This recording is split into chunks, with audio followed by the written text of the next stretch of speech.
कि या तो हार चुका है। ये खत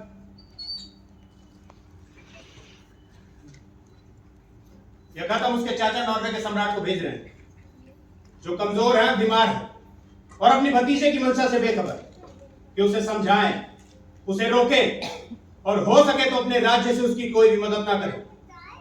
इस कार्य के लिए हमने योग्य और मीडिया को चुना है। इस खत को लेकर जाओ और इसमें जितना लिखा है राजा से उतना ही कहने का अधिकार है। तुम सभी कामों के हम आपके सेवक हैं। हमें पूर्ण विश्वास है। लेआर्ड्स, तुमने हमसे किसी बात की चर्चा की, कहीं जाने का हमसे जिक्र किया? वो क्या बात है, हमें बताओ। हम उचित बात पर ध्यान देते हैं। और ऐसी कौन सी चीज है जो तुम हमसे मांगो और हम तुम्हें देने से इनकार करते?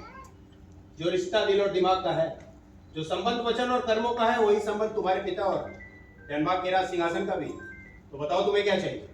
महाराज, अपराध क्षमा, किंतु यदि अब हो सके तो मुझे फ्रांस वापस जाने की आज्ञा दीजिए।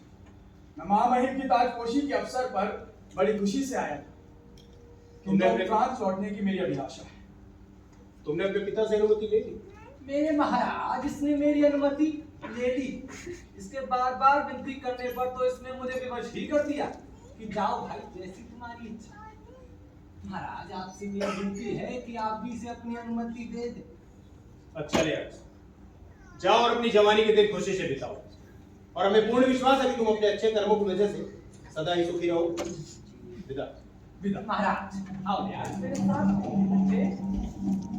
हैमलेट, अब हम तुमसे दो बातें करेंगे। तुम हमारे बड़े भाई के बेटे और हम हमारे